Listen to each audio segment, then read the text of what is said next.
Nos tempos bíblicos, a Pérsia estava localizada na região do atual Irã, abrangendo o Planalto iraniano e áreas próximas ao Golfo Pérsico e ao Mar Cáspio. Essa região correspondia ao que hoje é conhecido como o Oriente Médio. Elaboração. 1. Localização geográfica. A Pérsia, nos tempos bíblicos, ocupava uma vasta área no Oriente Médio, estendendo-se desde o Golfo Pérsico, ao sul, até o Mar Cáspio, ao norte, e da Mesopotâmia, a oeste, até o rio Indo, a leste. 2. Contexto histórico. A Pérsia foi um importante império na antiguidade, com destaque para o período do Império Aquemênida, que se estendeu do século 6 ao 4 a.C. 3. Conexão com a Bíblia. A Pérsia é mencionada várias vezes na Bíblia, especialmente nos livros de Daniel, Esdras, Neemias e Ester, que relatam eventos históricos e proféticos relacionados ao Império Persa e sua relação com o povo judeu. 4. Reis persas na Bíblia.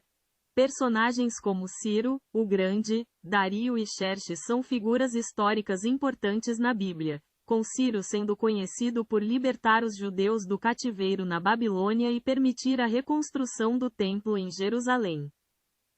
E 5. Influência cultural e religiosa. O Império Persa teve grande influência na região, e sua cultura, sistemas administrativos e até mesmo elementos religiosos são mencionados e estudados na Bíblia.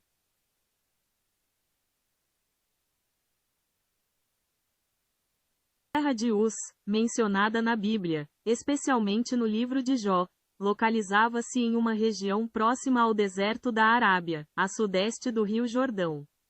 Embora a localização exata seja desconhecida, é comumente associada a áreas como Arã, atual Síria, ou Édom, atual Jordânia. Mais detalhes sobre a localização. 1. Arábia. Uma das teorias mais aceitas sugere que Uz estaria situada na Arábia, a leste de Petra, no noroeste da Arábia Saudita. Outra possibilidade é que Uz estivesse localizada em Édom, a leste do Mar da Galileia e ao sul de Damasco, na região que hoje corresponde ao oeste da Jordânia ou ao sul da Síria. 3. Fronteira com o deserto. A terra de Uz era uma área fértil, com amplas plantações e rebanhos, mas também fazia fronteira com o deserto. 4. Conexão com Arã. O nome, Uz, também aparece como um dos filhos de Arã, neto de Noé, o que pode indicar uma relação com a região de Arã, atual Síria. E 5. Localização mencionada em Jó. O livro de Jó descreve Uz como um lugar com cidades muradas, rotas comerciais e onde as pessoas se envolviam em atividades como agricultura e pecuária. Apesar das diferentes teorias, a terra de Uz permanece um local enigmático na história bíblica, mas a maioria das fontes a situa em uma área entre o deserto da Arábia e a região de Édom, possivelmente envolvendo partes da Síria e da Jordânia.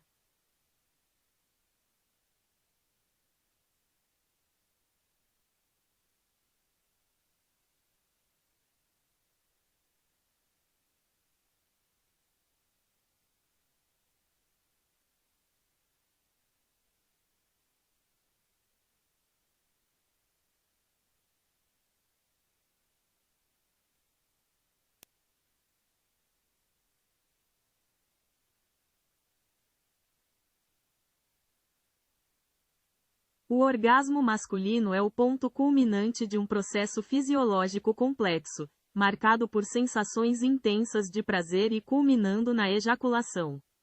Ele envolve a estimulação sexual que desencadeia uma série de reações no corpo, desde o aumento dos batimentos cardíacos e da pressão sanguínea até contrações musculares rítmicas que levam à ejaculação. Etapas do orgasmo masculino. 1. Fase de excitação. A estimulação sexual leva a um aumento gradual da excitação, com aumento da frequência cardíaca e respiratória, além de ereção do pênis. 2. Fase de platô. Nesta fase, a excitação se intensifica, com o aumento da tensão muscular e a manutenção da ereção. 3. Fase de orgasmo. A estimulação atinge o ápice, com contrações musculares involuntárias no pênis, próstata, vesículas seminais e assoalho pélvico, resultando na ejaculação. E 4. Fase de resolução. Após o orgasmo, a tensão sexual diminui, a frequência cardíaca e respiratória retornam ao normal, e o corpo relaxa. O que acontece no corpo durante o orgasmo? 1. Estimulação nervosa. A estimulação sexual envia sinais ao cérebro e à medula espinhal, ativando o sistema nervoso simpático e parasimpático. 2. Liberação de hormônios. Hormônios como a ocitocina e a prolactina são liberados, contribuindo para a sensação de prazer e relaxamento. 3. Contração muscular. Músculos do assoalho pélvico, como o bulbo esponjoso e o esfíncter uretral, se contraem ritmicamente, impulsionando o sêmen para fora do corpo. E 4. Liberação de endorfinas. A liberação de endorfinas causa uma sensação de bem-estar e relaxamento após o orgasmo. Diferença entre ejaculação e orgasmo. É importante notar que a ejaculação é a expulsão do sêmen, enquanto o orgasmo é a experiência subjetiva de prazer e satisfação associada a esse processo. Em algumas situações, a ejaculação pode ocorrer sem a sensação de orgasmo, e vice-versa, e geralmente estejam intimamente ligados.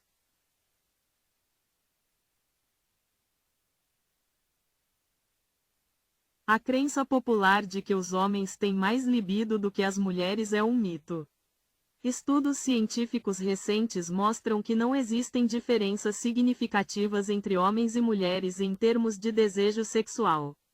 O desejo sexual é influenciado por diversos fatores, incluindo hormônios, estado emocional, experiências pessoais e fatores sociais e culturais, tanto para homens quanto para mulheres.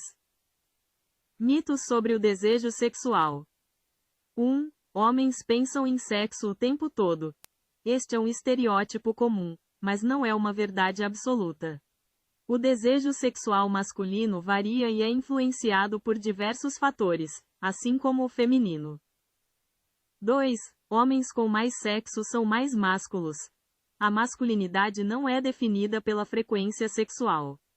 O desejo sexual é uma experiência pessoal e individual, e não um indicador de masculinidade. E 3. Mulheres têm menos desejo sexual.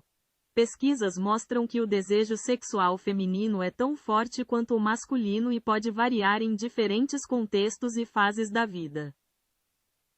Fatores que influenciam o desejo sexual. 1. Hormônios. A testosterona desempenha um papel importante no desejo sexual masculino, mas também é importante em mulheres. Outros hormônios, como o estrogênio e a progesterona, também influenciam o desejo sexual feminino. 2. Estado emocional e mental. O estresse, a ansiedade, a depressão e outros fatores emocionais podem afetar o desejo sexual tanto em homens quanto em mulheres. E 3. Experiências pessoais. A qualidade das relações interpessoais, experiências sexuais passadas e fatores culturais e sociais podem influenciar o desejo sexual. Conclusão. Não existe uma resposta única para a pergunta sobre qual gênero tem mais desejo sexual. O desejo sexual é uma experiência complexa e multifacetada, influenciada por uma variedade de fatores biológicos, psicológicos e sociais, tanto para homens quanto para mulheres.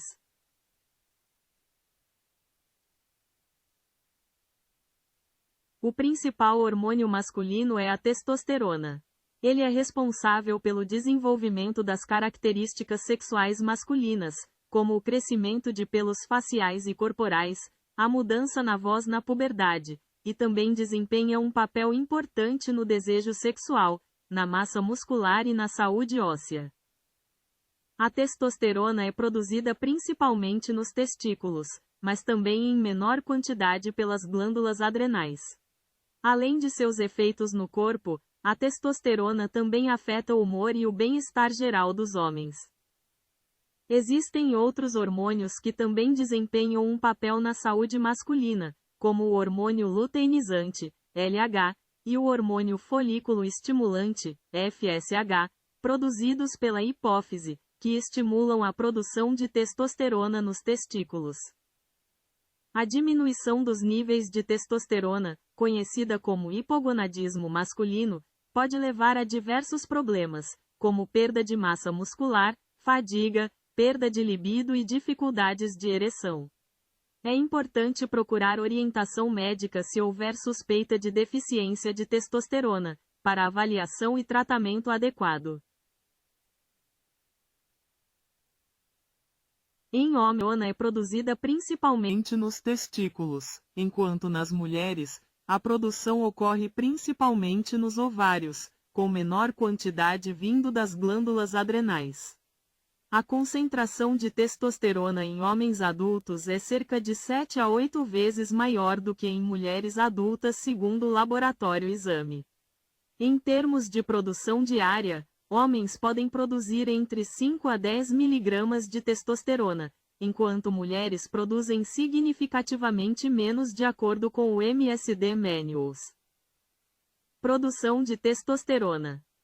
Homens, principalmente nos testículos, com uma pequena contribuição das glândulas adrenais.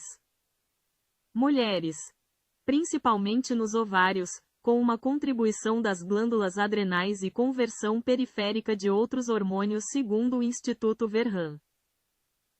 Níveis de testosterona. Homens. Em homens adultos, os níveis normais variam entre 300 e 1000 nanogramas, DL, informa o laboratório exame. Mulheres. Em mulheres adultas, os níveis normais são significativamente mais baixos, geralmente entre 15 e 70 nanogramas, DL.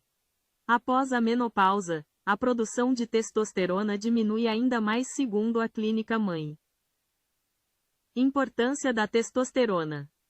Homens. Essencial para o desenvolvimento de características sexuais masculinas, produção de espermatozoides e manutenção da massa muscular e óssea. Mulheres.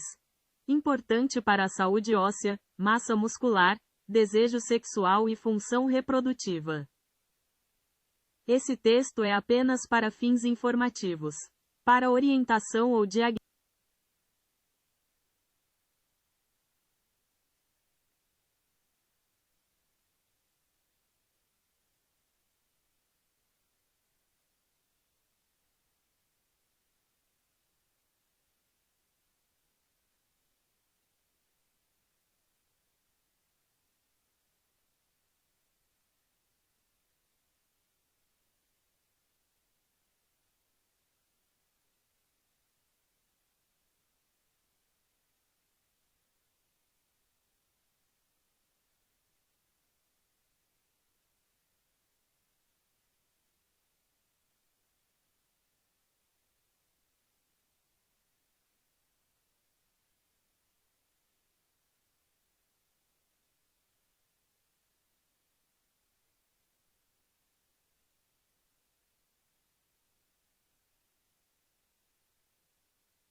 Os caldeus, também conhecida como R, localizava-se na antiga Mesopotâmia, no sul do atual Iraque, às margens do rio Eufrates. Especificamente, a cidade ficava próxima ao local onde hoje está a cidade de Tel el-Muqayyan, a cerca de 16 quilômetros a sudoeste de Nassíria, no sul do Iraque.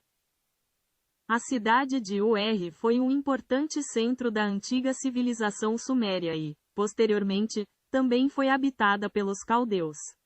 Ela é famosa por ter sido o local de nascimento de Abraão, figura central nas tradições judaica, cristã e islâmica. Em termos de localização geográfica. 1. Sul da Mesopotâmia. Ur estava localizada na região sul da Mesopotâmia, também conhecida como Caldeia, que atualmente corresponde ao território do Iraque, Síria e Turquia. 2. Rio Eufrates. A cidade situava-se às margens do rio Eufrates, um dos dois rios principais da Mesopotâmia. 3. Golfo Pérsico. A cidade ficava próxima ao Golfo Pérsico, o que a tornava um importante centro de comércio e navegação. E 4. Tel el-Muqayir. As ruínas da antiga Ur estão localizadas no local onde hoje está Tel el-Muqayir, um sítio arqueológico que preserva vestígios da cidade antiga.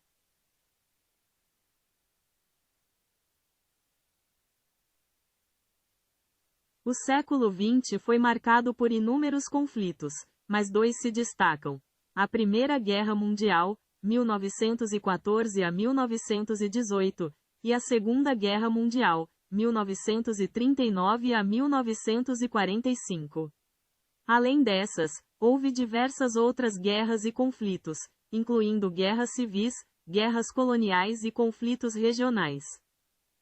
Alguns dos conflitos notáveis do século XX incluem: 1. Primeira Guerra Mundial. Envolveu as principais potências europeias e resultou em milhões de mortos. 2. Segunda Guerra Mundial. Um conflito global ainda mais devastador, com consequências para o mundo todo. 3. Guerra Fria. Um longo período de tensão entre os Estados Unidos e a União Soviética, com conflitos indiretos e corrida armamentista, mas sem confronto direto entre as superpotências. 4. Guerras civis. Como a Guerra Civil Russa, Guerra Civil Espanhola e muitas outras em diferentes países. 5. Guerras coloniais. Conflitos entre potências coloniais e movimentos de independência em suas colônias. E 6. Conflitos regionais. Diversos conflitos em diferentes regiões do mundo, como o conflito árabe-israelense, a Guerra do Vietnã e a Guerra da Coreia. É importante notar que o século XX foi um período marcado por violência e instabilidade, com conflitos em quase todas as décadas e regiões do planeta.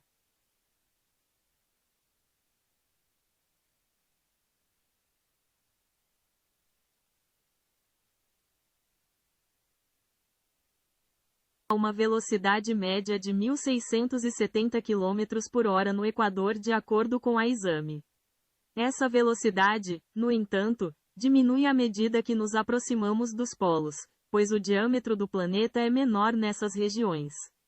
Essa rotação, que leva aproximadamente 24 horas, é responsável pela sucessão dos dias e noites. Em detalhes. 1. Rotação. A Terra gira em torno de seu próprio eixo, completando uma volta a cada 24 horas, o que cria o ciclo de dia e noite. 2. Velocidade no Equador. A velocidade de rotação no Equador é de aproximadamente 1.670 km por hora. 3. Velocidade nos polos. Nos polos, a velocidade de rotação é praticamente zero. 4. Inércia. Apesar da alta velocidade, não sentimos a Terra girar devido à inércia. A atmosfera e tudo na Terra estão se movendo na mesma velocidade, o que elimina a sensação de movimento. E 5. Movimento de translação.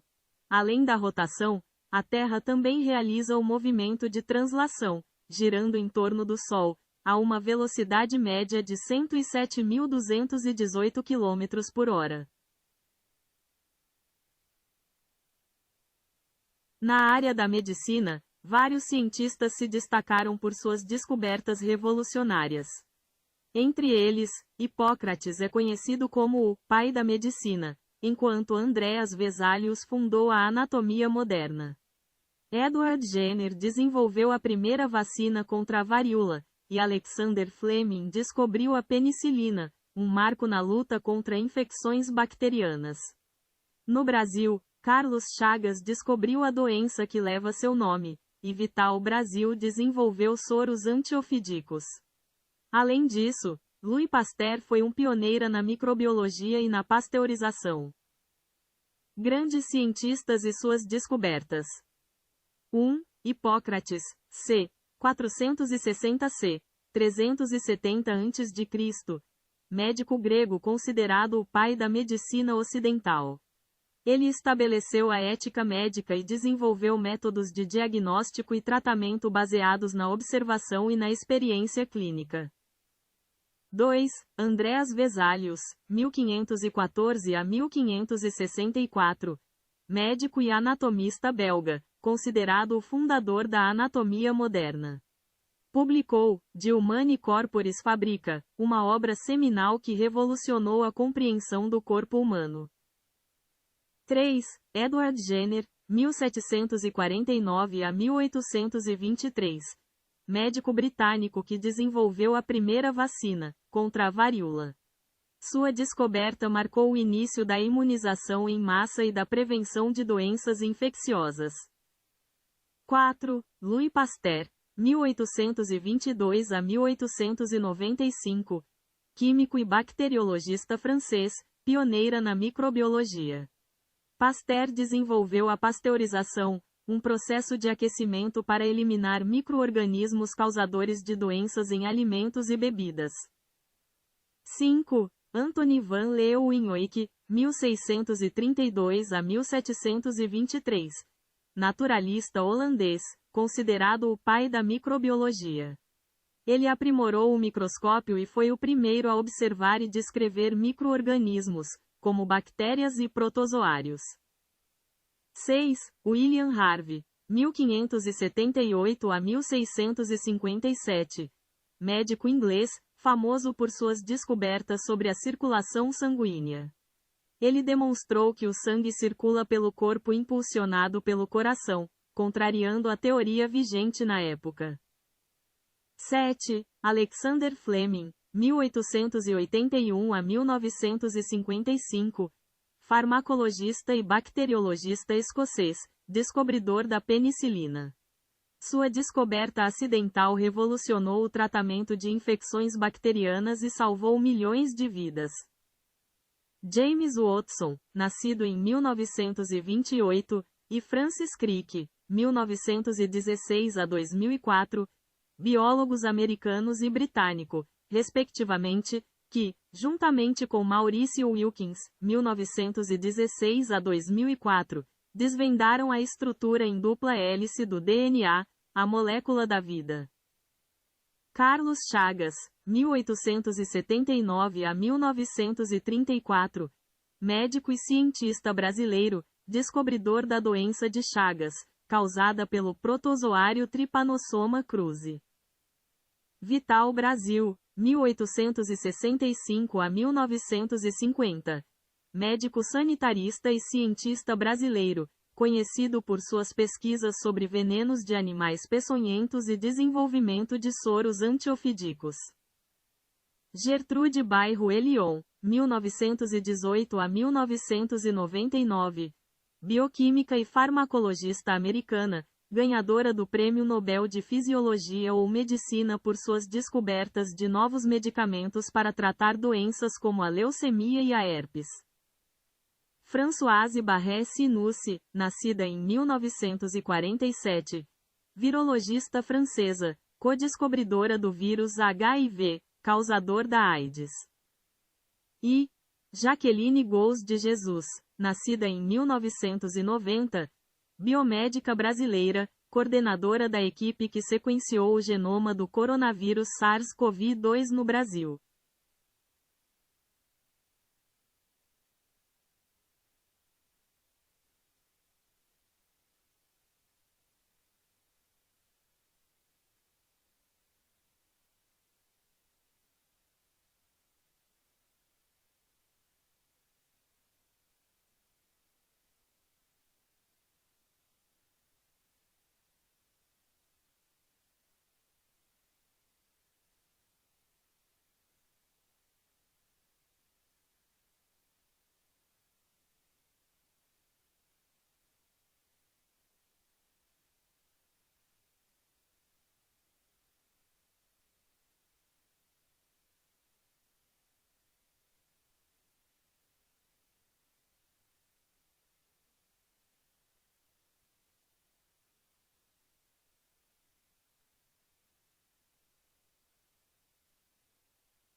O Brasil é composto por 26 estados e um Distrito Federal, totalizando 27 unidades federativas.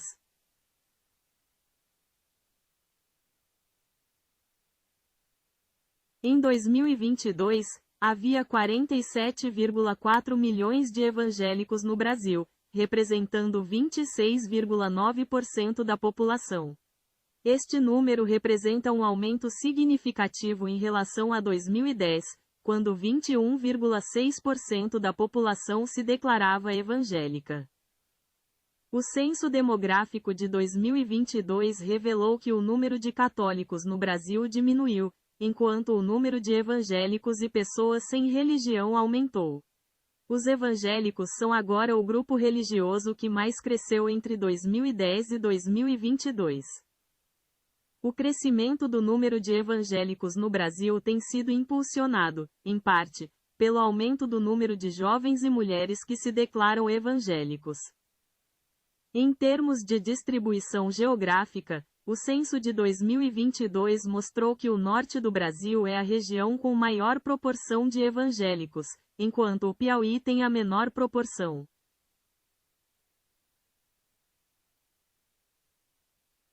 O Brasil possui cerca de 100,2 milhões de católicos, o que corresponde a 56,7% da população com 10 anos ou mais, de acordo com o Censo Demográfico de 2022. Embora o catolicismo continue sendo a religião mais praticada no país, houve uma queda em relação a 2010, quando 65,1% da população se declarava católica.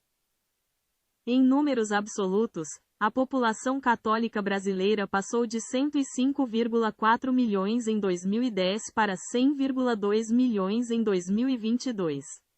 Paralelamente, o número de evangélicos cresceu, atingindo 47,4 milhões em 2022, e a população sem religião também aumentou, chegando a 16,4 milhões. Apesar da queda percentual, o Brasil ainda é o país com o maior número de católicos no mundo. No entanto, a proporção de católicos em relação à população total tem diminuído ao longo dos anos.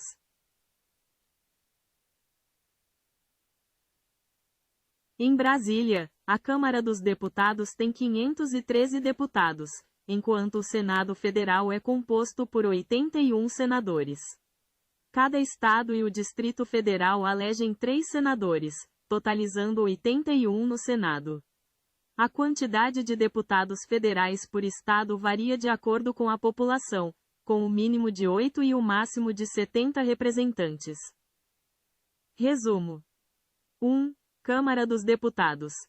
513 deputados. 2. Senado Federal. 81 senadores. 3 por Estado e Distrito Federal. E 3. A quantidade de deputados federais por Estado é proporcional à população, com um mínimo de 8 e um máximo de 70.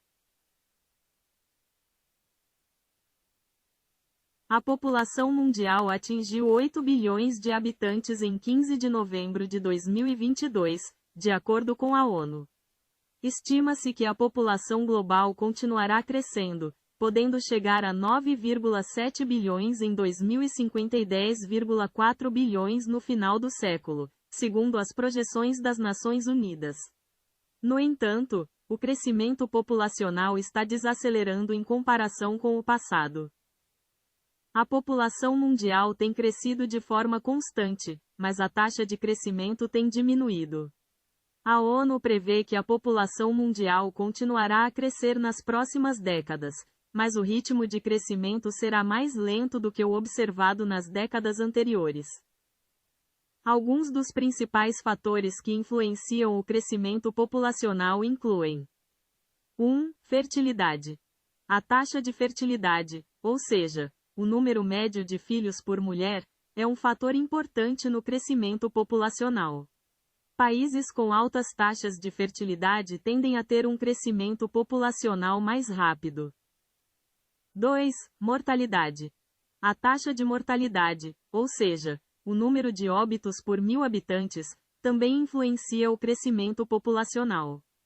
Avanços na saúde e medicina levaram a uma redução da taxa de mortalidade em muitos países, contribuindo para o crescimento populacional.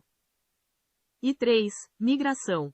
O movimento de pessoas entre países também pode afetar o crescimento populacional de regiões específicas, mas não tem um impacto significativo no crescimento geral da população mundial.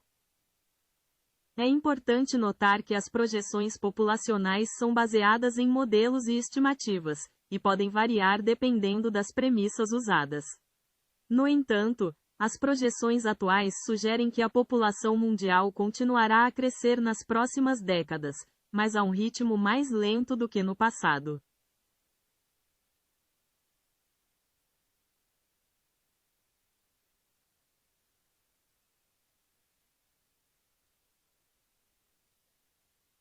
A população cristã mundial é de aproximadamente 2,4 bilhões de pessoas, o que representa cerca de 1/3 da população global. O cristianismo continua sendo a maior religião do mundo. Mais detalhes. 1. O cristianismo abrange várias denominações, incluindo a Igreja Católica Romana, a maior delas, com cerca de 1,3 bilhão de fiéis. 2. Outras denominações importantes incluem as igrejas ortodoxas, protestantes, incluindo evangélicos e pentecostais, e anglicanos. 3. Embora o cristianismo seja a religião predominante em muitos países ocidentais, ele também está crescendo em outras regiões do mundo, como na África e na Ásia. 4. Apesar do crescimento da população cristã, sua participação na população mundial diminuiu ligeiramente devido ao crescimento mais rápido de outras religiões e de pessoas sem religião. E 5. Em termos de distribuição geográfica, o cristianismo está presente em todo o mundo, com concentrações significativas na Europa, América Latina, África Subsaariana e América do Norte.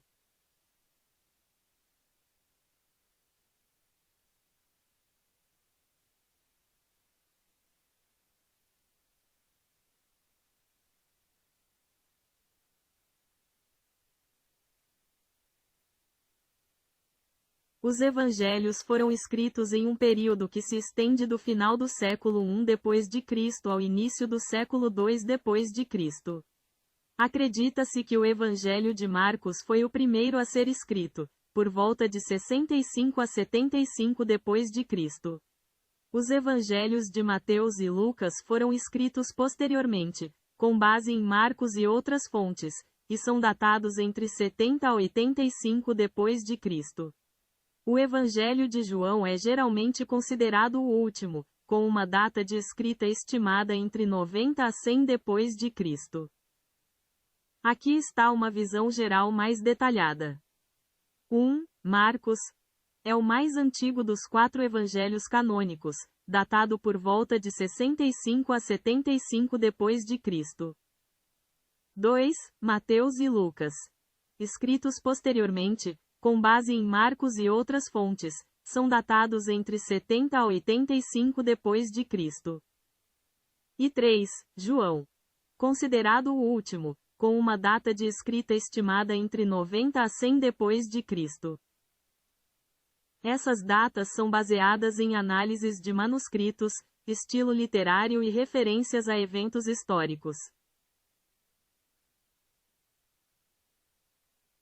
As cartas de Paulo foram escritas entre os anos 48 e 67 d.C., aproximadamente. As primeiras cartas, como as de Tessalonicenses, foram escritas por volta de 50 a 52 d.C., enquanto as cartas posteriores, como as pastorais, foram redigidas mais perto do fim da vida de Paulo, entre 63 e 67 d.C. Cronologia aproximada das cartas de Paulo. 1 e 2 Tessalonicenses. Escritas em Corinto entre 50 a 52 d.C. 2 Gálatas. Escrita entre 53 a 55 d.C., possivelmente de Éfeso ou Antioquia. 3, 1 e 2 Coríntios. escritas entre 53 a 56 d.C., a primeira de Éfeso e a segunda da Macedônia. 4. Romanos, escrita em Corinto em 57 d.C. 5. Filipenses, Colossenses e Filemon, escritas durante a prisão de Paulo em Roma, por volta de 61-62 d.C. 6. Efésios, escrita durante a prisão em Roma, entre 61 e 62 d.C. 7. 1 Timóteo e Tito, escritas entre 63 a 65 d.C., possivelmente da Macedônia. E 8. 2 Timóteo, escrita de Roma, durante a última prisão de Paulo, pouco antes de sua morte, por volta de 66-67 d.C. É importante notar que a ordem exata de algumas cartas pode ser debatida entre os estudiosos, mas a cronologia geral apresentada aqui é amplamente aceita.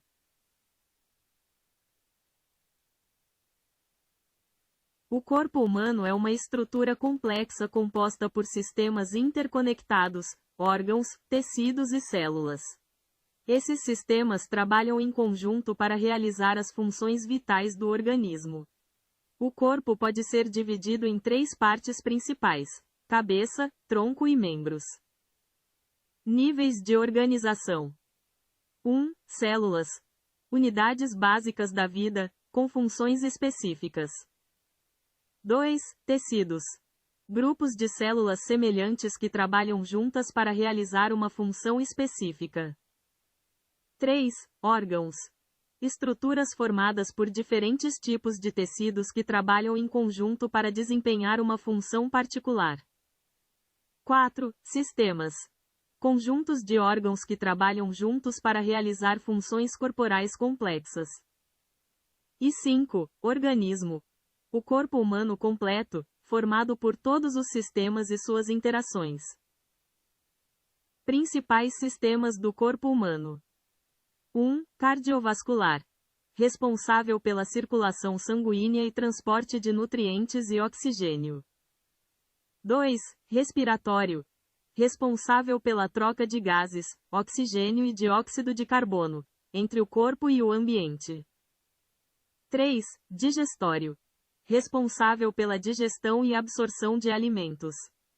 4. Esquelético. Fornece suporte estrutural e proteção aos órgãos internos. 5. Muscular. Permite o movimento e a locomoção. 6. Nervoso. Responsável pelo controle e coordenação das funções corporais através de sinais elétricos e químicos. 7. Endócrino. Produz hormônios que regulam diversas funções corporais. Imunológico. Defende o corpo contra agentes patogênicos e doenças. Excretor, urinário. Remove resíduos metabólicos e excesso de água do corpo. Reprodutor. Responsável pela reprodução e perpetuação da espécie. Tegumentar. Formado pela pele e seus anexos, unhas, cabelos, glândulas. Protege o corpo e regula a temperatura. E linfático. Sistema complementar ao circulatório, responsável pela defesa imunológica e remoção de fluidos. Composição química. O corpo humano é composto principalmente por água, cerca de 60%, e uma variedade de elementos químicos, como oxigênio, carbono, hidrogênio, nitrogênio, cálcio e fósforo. Divisão anatômica. 1. Cabeça. Contém o cérebro, olhos, nariz, boca e outras estruturas. 2. Tronco. Inclui o tórax e o abdômen, onde estão localizados órgãos importantes como o coração, pulmões, estômago e intestino. E 3. Membros. São os membros superiores, braços e mãos, e membros inferiores, pernas e pés.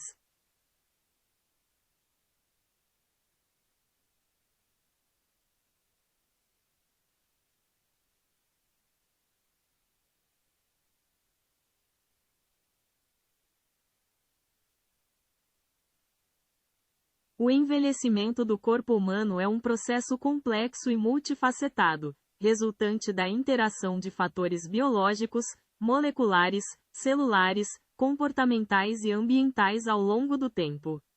Essencialmente, é o acúmulo de alterações em órgãos e sistemas que ocorre à medida que os anos passam. Como acontece o processo de envelhecimento? Fatores biológicos. Alterações celulares. Redução da capacidade de renovação celular, perda de tecido fibroso e diminuição da função de barreira da pele. Alterações moleculares.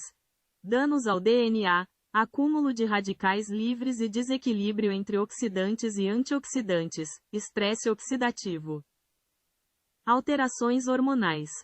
Diminuição de hormônios importantes como o crescimento e sexuais, afetando o metabolismo e a massa muscular.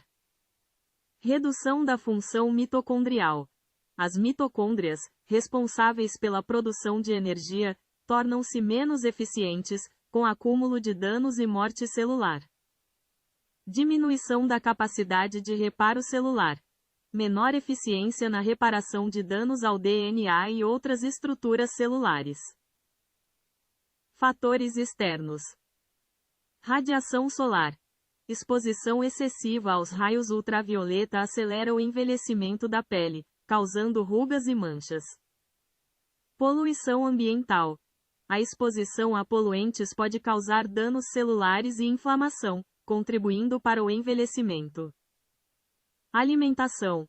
Uma dieta inadequada, rica em gorduras e açúcares, pode acelerar o processo de envelhecimento e aumentar o risco de doenças crônicas. Estilo de vida. Fumar, consumir álcool em excesso e não praticar exercícios físicos podem prejudicar a saúde e acelerar o envelhecimento. Fatores sociais e psicológicos. Isolamento social. A falta de contato social e apoio emocional pode afetar negativamente a saúde física e mental. Estresse. O estresse crônico pode desencadear processos inflamatórios e contribuir para o envelhecimento precoce. Atividades cognitivas. A falta de estímulo mental pode levar à perda de funções cognitivas e aumentar o risco de demência. Sinais visíveis do envelhecimento. 1. Pele. Rugas, flacidez, manchas, ressecamento e perda de elasticidade. 2. Músculos. Perda de massa muscular, sarcopenia, redução da força e equilíbrio. 3. Ossos. Diminuição da densidade óssea, osteoporose, aumentando o risco de fraturas. 4. Articulações. Rigidez, dor e dificuldade de movimento. 5. Cabelo. Perda de pigmentação, cabelos brancos, e afinamento dos fios. 6. Visão. Diminuição da acuidade visual e dificuldade de adaptação à luz. E 7. Audição. Perda de audição, presbiacusia, especialmente em altas frequências. Importante: o envelhecimento é um processo natural e inevitável, mas pode ser modulado por fatores como estilo de vida, alimentação e atividades físicas. Um envelhecimento saudável e ativo pode ser alcançado com hábitos saudáveis e cuidados com a saúde ao longo da vida.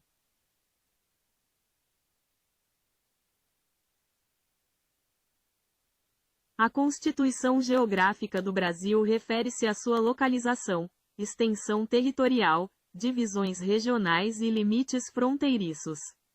O Brasil é o maior país da América do Sul e o quinto maior do mundo, com uma área de 8.514.876,599 km². Está localizado na América do Sul, cortado pela linha do Equador e pelo Trópico de Capricórnio, com a maior parte do território na zona intertropical. O Brasil faz fronteira com quase todos os países da América do Sul, exceto Equador e Chile. Localização e extensão. 1. O Brasil está localizado na parte centro-oriental da América do Sul, ocupando uma área de 8.514.876,599 km². 2. É o maior país da América do Sul e o quinto maior do mundo. 3. O território brasileiro é cortado pela linha do Equador, com 7% ao norte e 93% ao sul da linha.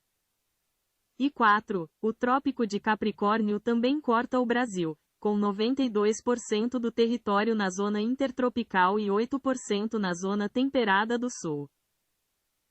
Divisão territorial e regional. 1. O Brasil é uma república federativa, composta por 26 estados e o Distrito Federal, com 5.570 municípios. 2. O país é dividido em 5 grandes regiões geográficas: Norte, Nordeste, Centro-Oeste, Sudeste e Sul. E 3. Além das regiões geográficas, o território também pode ser dividido em 3 regiões geoeconômicas: Amazônia, Nordeste e Centro-Sul. Fronteiras. 1. O Brasil faz fronteira com todos os países da América do Sul, exceto Equador e Chile. 2. Ao norte, faz fronteira com Guiana Francesa, Suriname, Guiana, Venezuela e Colômbia. 3. Ao sul, faz fronteira com Uruguai e Argentina. E 4. Ao oeste, faz fronteira com Paraguai, Bolívia e Peru. Pontos extremos. 1. O ponto mais setentrional é o Monte Caburaí, em Roraima. 2. O ponto mais meridional é o Arroio Chuí, no Rio Grande do Sul. 3. O ponto mais oriental é a Ponta dos Seixas, na Paraíba. E 4. O ponto mais ocidental é a Serra da Contamana, no Acre. O Pico da Neblina, o ponto mais alto do Brasil, está localizado no extremo norte do estado do Amazonas, na Serra do Imeri, próximo à fronteira com a Venezuela. Sua altitude é de 2.995,3 metros. Em comparação com outros picos notáveis do Brasil, o Neblina se destaca como o mais alto, seguido pelo Pico 31 de Março, 2.974,18 metros, e pelo Pico da Bandeira, 2.891,32 metros, segundo o IBGE. Localização e características. 1. Estado: Amazonas. 2. Região: Serra do Imeri, na fronteira com a Venezuela. 3. Altitude: 2.995,3 metros.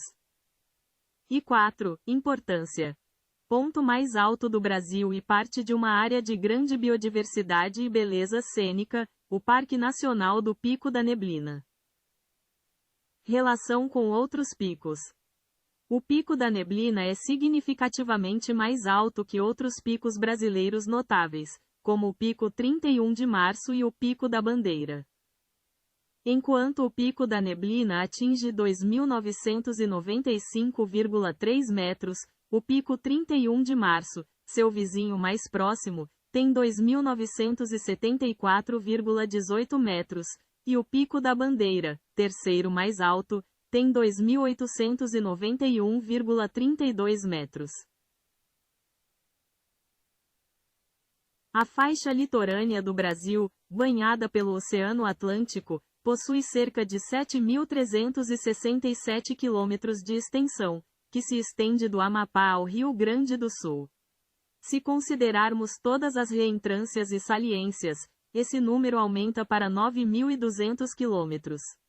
O litoral brasileiro é caracterizado pela diversidade de paisagens, incluindo praias, falésias, dunas, manguezais, recifes e baías.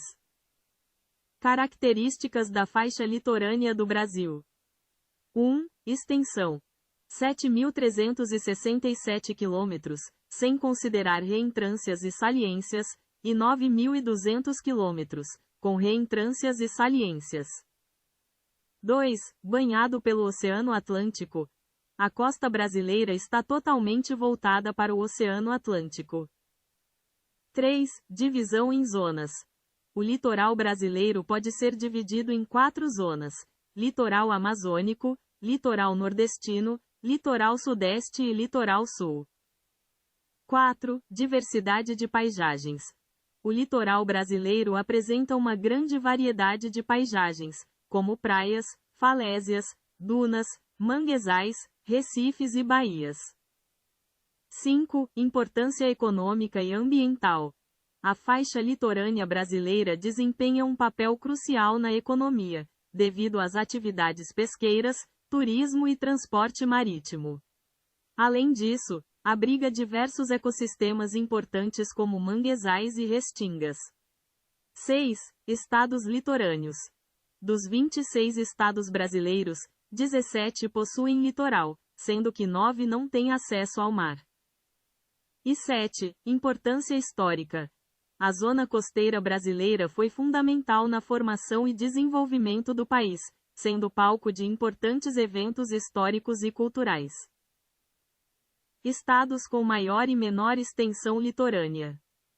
Maior litoral. O estado da Bahia possui o maior litoral do Brasil, com aproximadamente 1.100 quilômetros. Menor litoral.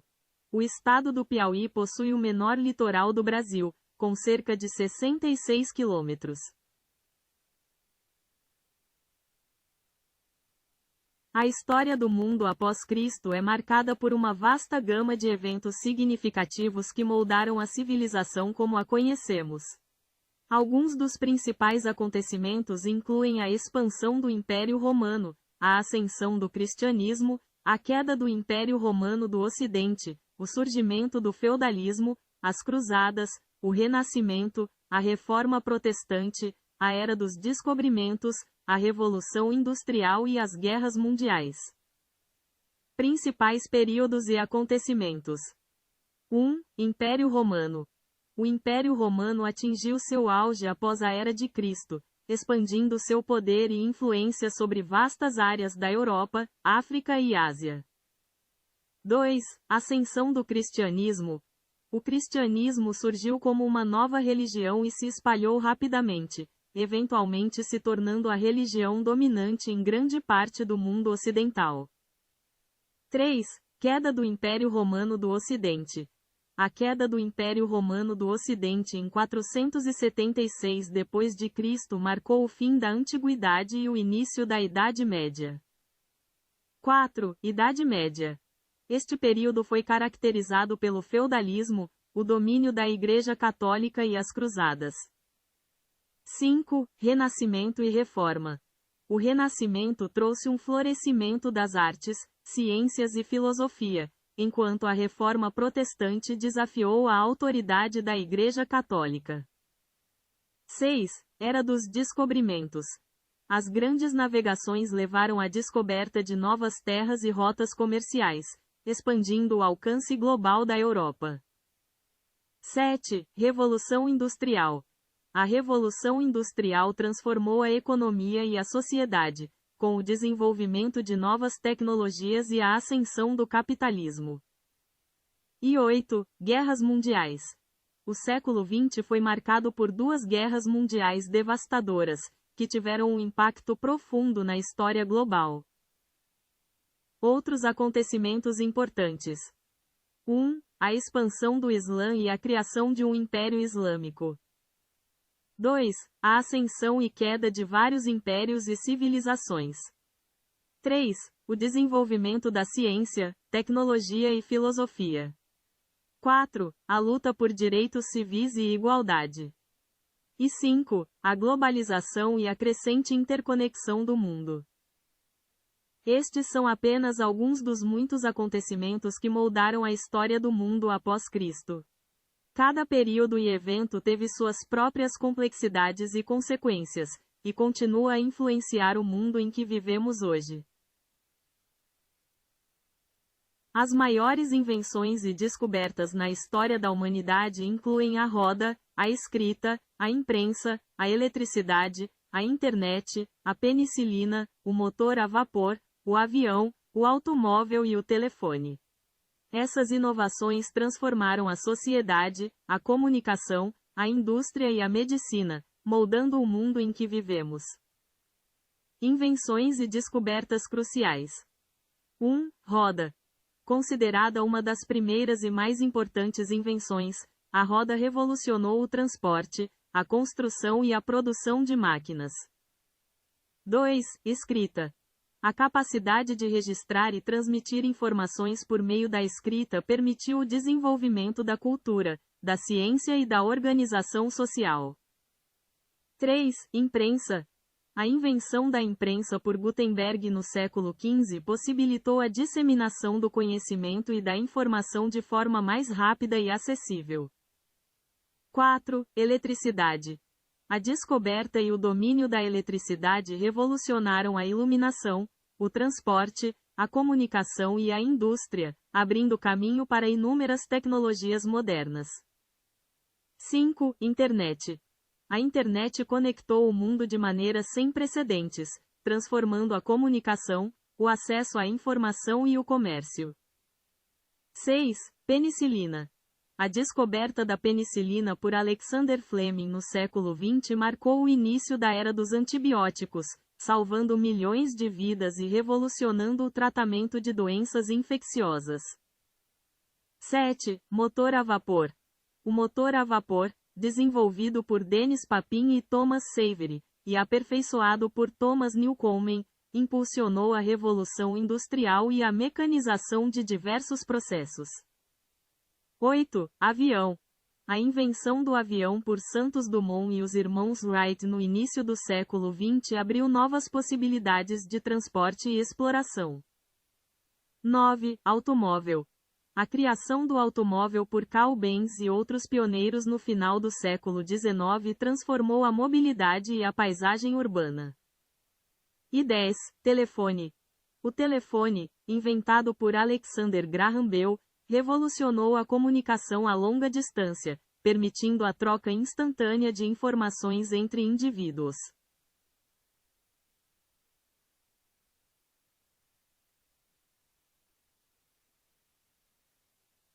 A descoberta da eletricidade não foi feita por uma única pessoa, mas sim um processo evolutivo que envolveu vários cientistas e experimentos ao longo do tempo. Tales de Mileto, por volta de 600 a.C., observou que esfregar âmbar atraía objetos leves, mas foi apenas no século XVII que a eletricidade começou a ser estudada cientificamente. Breve histórico. 1. Tales de Mileto.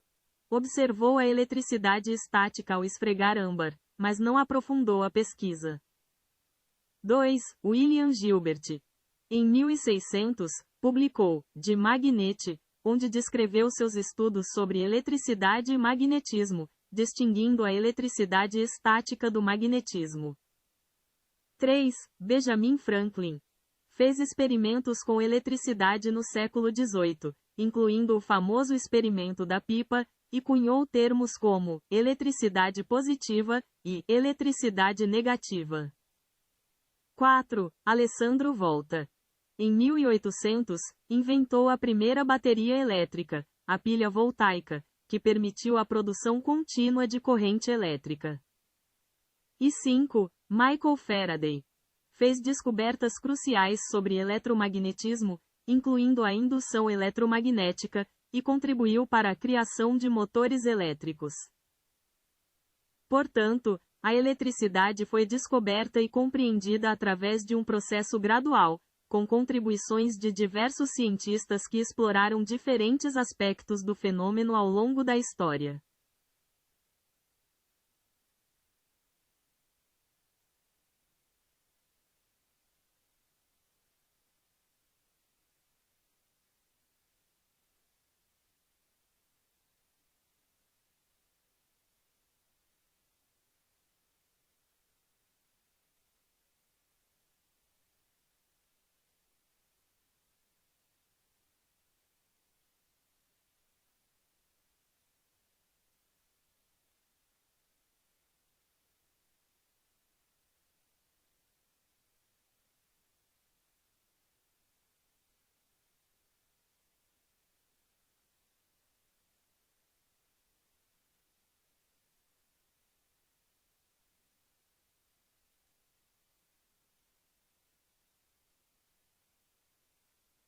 O mundo tem 195 países reconhecidos, incluindo 193 Estados-membros da ONU e 2 Estados observadores não-membros, a Santa Sé, Vaticano, e o Estado da Palestina. Alguns países são reconhecidos por alguns membros da comunidade internacional, mas não por todos.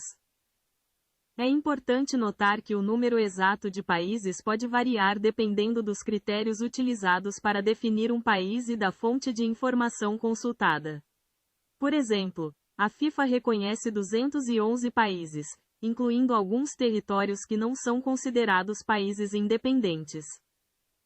O reconhecimento de um país pode ser um processo complexo, envolvendo fatores como território definido, população permanente, sistema de governo, reconhecimento por outros estados e interação diplomática.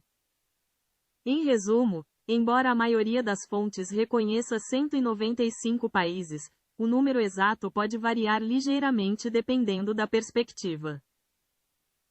Idiomas falados no mundo, de acordo com o Ethnologue. No entanto, muitos desses idiomas possuem poucos falantes e estão ameaçados de extinção. A diversidade linguística é enorme, mas a distribuição dos falantes é muito desigual. Apesar de mais de 7.000 idiomas serem falados no mundo, apenas alguns deles são falados por uma grande porcentagem da população mundial.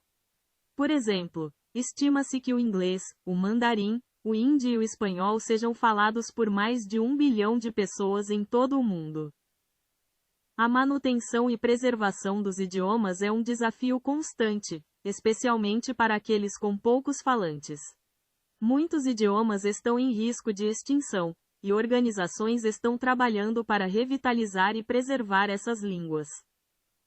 Em resumo, o mundo é um lugar incrivelmente diverso em termos de idiomas, com mais de 7.000 idiomas diferentes falados atualmente, mas a maioria deles são falados por pequenas comunidades.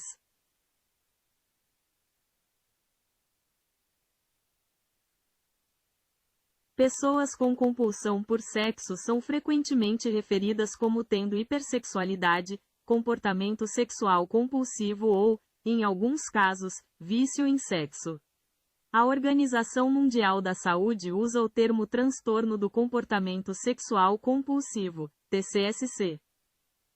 Esses termos descrevem um padrão persistente de falha em controlar impulsos sexuais intensos, resultando em comportamento sexual repetitivo que causa sofrimento ou prejuízo significativo na vida do indivíduo. É importante notar que o termo vício em sexo pode ser considerado controverso, pois nem todos os profissionais de saúde concordam com sua aplicabilidade. Os termos mais comuns e aceitos para descrever a condição são: 1. Hipersexualidade. Refere-se ao desejo sexual excessivo e incontrolável. 2. Comportamento sexual compulsivo. Enfatiza a dificuldade em controlar os impulsos sexuais e a repetição de comportamentos sexuais, apesar das consequências negativas. E 3. Transtorno do comportamento sexual compulsivo, TCSC, é o termo usado pela OMS e descreve a condição como um padrão de comportamento sexual que causa sofrimento ou prejuízo significativo. É importante buscar ajuda profissional se você ou alguém que você conhece estiver enfrentando problemas relacionados à compulsão sexual, pois existem tratamentos eficazes disponíveis, como psicoterapia e, em alguns casos, medicamentos. No orgasmo masculino, o cérebro passa por uma verdadeira tempestade química, com a liberação de neurotransmissores e hormônios que induzem prazer e relaxamento. A estimulação sexual, seja física, mental ou visual, ativa o cérebro, levando à liberação de dopamina, que aumenta a excitação. Em seguida, o cérebro libera uma onda de substâncias químicas indutoras de prazer, como a ocitocina, criando a sensação de orgasmo. O orgasmo masculino é um processo complexo que envolve a interação de neurotransmissores e hormônios no cérebro e no corpo. Durante o orgasmo, neurotransmissores como dopamina, serotonina, ocitocina e endorfina são liberados, contribuindo para as sensações de prazer, recompensa e relaxamento. Como ocorre o orgasmo masculino? 1. Fase de excitação. A excitação sexual leva à liberação de adrenalina, aumentando a frequência cardíaca e o fluxo sanguíneo, preparando o corpo para o ato sexual. 2. Fase de emissão. Componentes do sêmen são secretados e transportados para a uretra prostática, com a contração de órgãos como vesículas seminais e próstata. 3. Orgasmo. Acontecem contrações musculares involuntárias na região pélvica e ejaculação. O cérebro libera grandes quantidades de dopamina, proporcionando a sensação de prazer e recompensa, além de ocitocina, serotonina e endorfinas, que contribuem para a sensação de satisfação, relaxamento e bem-estar. E 4. Pós-orgasmo. A liberação de prolactina, associada à sensação de saciedade sexual, e diminuição dos níveis de dopamina. Neurotransmissores envolvidos. 1. Dopamina. Neurotransmissor associado ao prazer e recompensa, liberado em grandes quantidades durante o orgasmo, causando euforia. 2. Ocitocina. Conhecida como o hormônio do amor, aumenta a conexão emocional e a intimidade. 3. Serotonina. Contribui para a sensação de satisfação e relaxamento após o orgasmo. 4. Endorfinas. Analgésicos naturais que promovem o bem-estar e reduzem a percepção de dor. E 5. Prolactina. Liberada após o orgasmo, associada à sensação de saciedade sexual. Importância da interação dos neurotransmissores. A interação desses neurotransmissores durante o orgasmo é fundamental para a experiência de prazer e para a manutenção do comportamento sexual, além de fortalecer os laços emocionais entre os parceiros.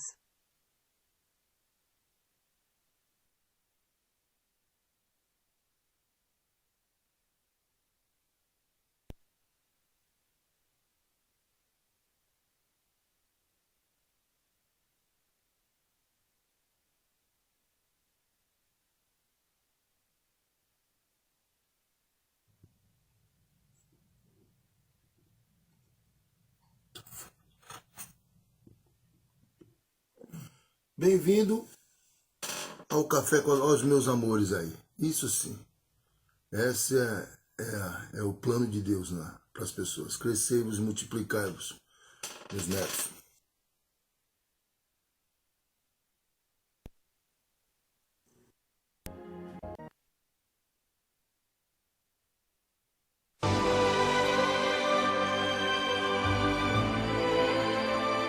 Reader's Digest apresenta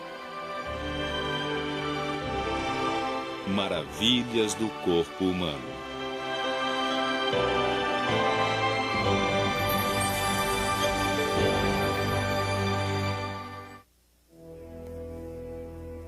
Entre o tumulto da puberdade e o conforto dos nossos últimos anos, o corpo alcança o seu apogeu.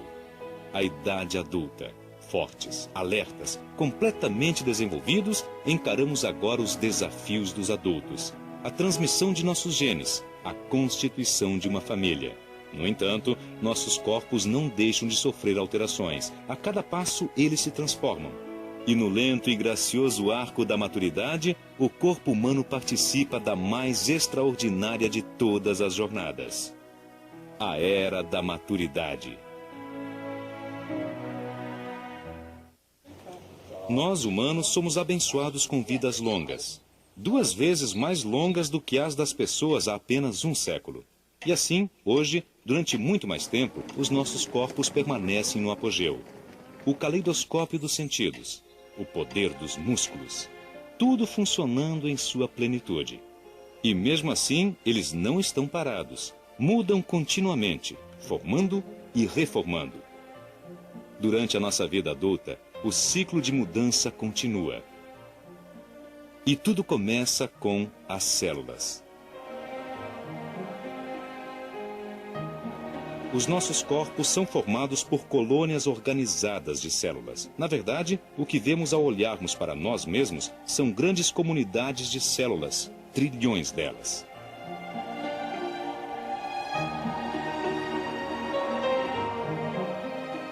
Há vasos sanguíneos suficientes para, sozinhos, darem a volta ao mundo 4 vezes. A cada momento, células estão sendo formadas, enquanto outras estão morrendo. Juntas, participam de uma coreografia em um vasto minueto de criação e transformação. É um processo que não tem fim.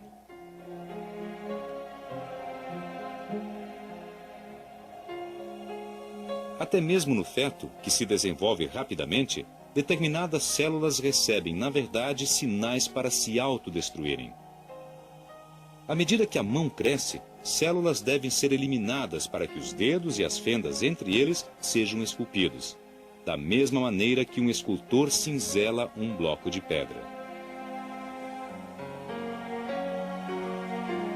Durante toda a nossa existência, a vida e a morte, o começo e o fim estão interligados.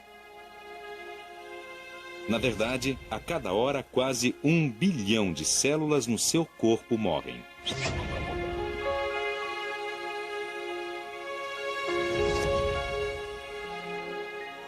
E é uma sorte que isso aconteça.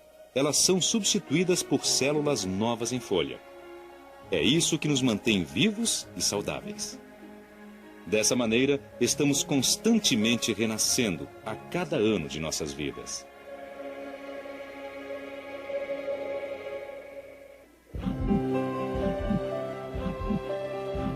Para nós, um coração pulsando foi sempre algo mais do que um simples músculo. Ele é o próprio símbolo da vida. No início do século havia uma teoria popular sobre o envelhecimento que era centrada no coração. Era algo como a teoria da velocidade da vida. Esta teoria propunha que cada animal tinha um número finito de batimentos cardíacos, cerca de 1 a 2 bilhões. Assim, enquanto animais com batimentos cardíacos rápidos deveriam viver apenas alguns anos, outros com batimentos mais lentos, como os seres humanos, poderiam viver até 1 século. Mas ficou comprovado que a teoria estava errada. A verdade é que há muita coisa que não entendemos no processo de envelhecimento. Mas o que conhecemos é fascinante. Para aprendermos mais, acompanhemos um casal que compartilha conosco sua experiência. Bud Mather, com quase 80 anos, ainda cuida do seu rebanho. Ele e sua mulher, Viola, cresceram juntos em sua fazenda em Kansas. Eles vivem lá desde que se casaram há 45 anos. E nunca se ausentaram por mais de 3 semanas durante todo esse tempo. Bud fará 78 em novembro e Viola fez 63 em agosto passado. Há uma diferença de 15 anos entre eles. Uma vez os amigos brincaram com ele dizendo que ele gostava do cheiro de leite. Mas o envelhecimento é um processo que compartilham desde o primeiro encontro em um baile da escola quase 50 anos atrás. Ele se aproximou e convidou-a para dançar, e ela logo pensou que ele tinha os olhos mais azuis que ela já tinha visto, e se apaixonou por aqueles olhos azuis. A pele dela era bonita e macia, e ele se apaixonou na hora. À medida que envelhecemos, avançamos um pouquinho aqui e ali e cedemos outro pouquinho aqui e ali. Eu não acho que nosso amor tenha diminuído. Pelo contrário, ficou profundo. Um compreende mais o outro. Tanto Bud quanto Viola têm experimentado algumas das mudanças que ocorrem naturalmente conosco conforme os anos passam. A primeira vez que Viola percebeu que precisava de óculos estava no carro com Bud. Eu disse, ai meu Deus, tem 2 carros, cuidado, vamos bater. E ele disse, do que é que você está falando? Aqueles carros não estão lado a lado, um está atrás. E ele disse, Sabe, é melhor você fazer um exame de vista. Dentre todos os sentidos, talvez a visão seja o mais vital. Um quarto inteiro do nosso cérebro é dedicado à visão. Muito mais do que ao paladar, ao olfato, à audição ou ao tato. O que se vê quando se olha no fundo do olho é apenas uma parte do cérebro que é visível ao mundo exterior.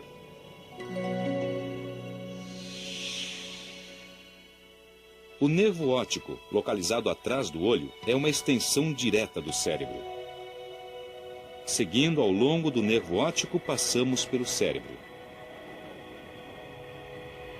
Aqui, atrás da cabeça, é onde chega a informação visual. Nossos olhos são apenas janelas.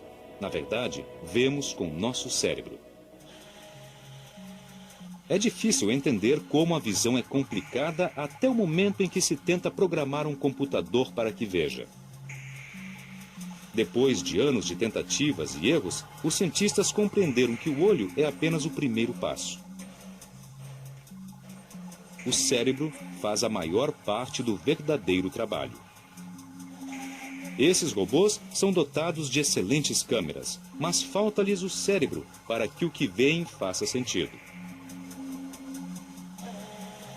E isso pode ser um problema. Nos seres humanos, a visão é incrivelmente sofisticada. O mecanismo é bastante complicado.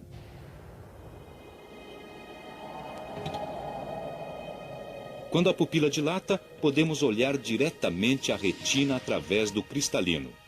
Ela está localizada no fundo do olho e é vermelha devido aos vasos sanguíneos que estão logo atrás dela. É isso que produz os olhos vermelhos tão comuns em fotografias com flash. A retina e os seus receptores registram a luz da cena à nossa frente.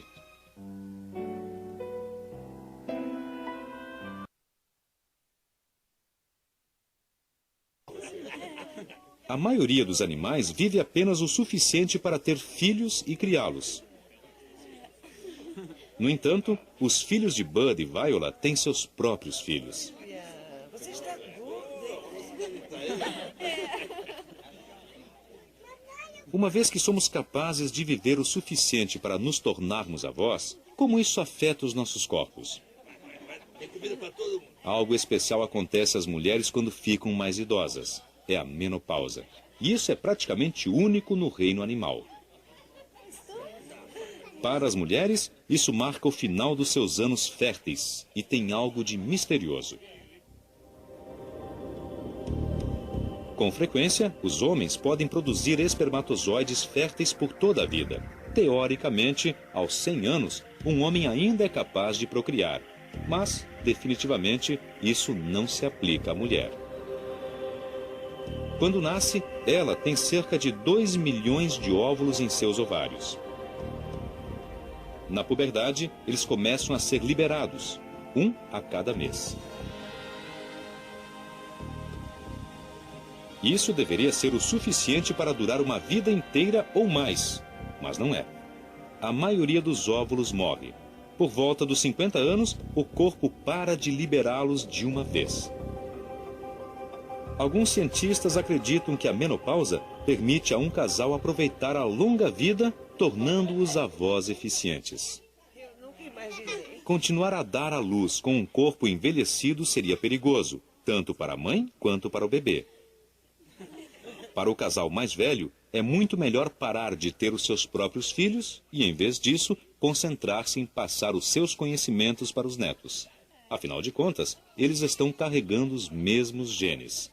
Assim, de certa maneira, a menopausa nos ajuda a aproveitar ao máximo os nossos últimos anos. Os seres humanos são quase que únicos nisso, mas não exatamente. Há um outro animal cujas fêmeas têm menopausa: as baleias piloto. Como acontece, as baleias fêmeas mais velhas passam muitos anos cuidando dos filhotes de seus filhotes, sendo de fato avós. À sua moda, passam adiante a sabedoria dos seus anos. Pois essa é a habilidade, a bênção, a obrigação e a prerrogativa da idade. O aprendizado acumulado por décadas. As histórias contadas ao longo dos séculos. Esta é a preciosa dádiva de memória que compartilhamos com aqueles que nos sucedem. Mas onde exatamente se encontra toda essa memória? Há uma parte do cérebro que armazena as memórias. À medida que certos pensamentos são relembrados diversas vezes, são passados para o córtex, que é a área preguiada que reveste a parte frontal do cérebro. É aí que se localiza a nossa memória de longo prazo. Ainda não está muito claro como essas lembranças persistem, mas a melhor explicação é que a memória é compartilhada por muitos neurônios diferentes. Com o passar do tempo, as conexões ramificadas entre os neurônios são fortalecidas. É por isso que nos lembramos da nossa família, dos amigos e dos acontecimentos mais importantes de nossas vidas. Estima-se que, em média, uma pessoa consiga armazenar 1 milhão de itens diferentes no cérebro. Eu vou contar da seguinte forma. Preparar, atenção, começar, certo? Umas poucas pessoas têm habilidades de memória muito além do comum. E muitas das melhores estão aqui, reunidas na 13ª Olimpíada da Mente, em Londres. Elas vieram aqui para exercitar a capacidade de recordação. Os competidores têm as mais variadas atividades. Há um disque jockey, um bombeiro, um oficial da marinha e inúmeros estudantes. O que todos têm em comum é a impressionante capacidade de memorizar milhares de números.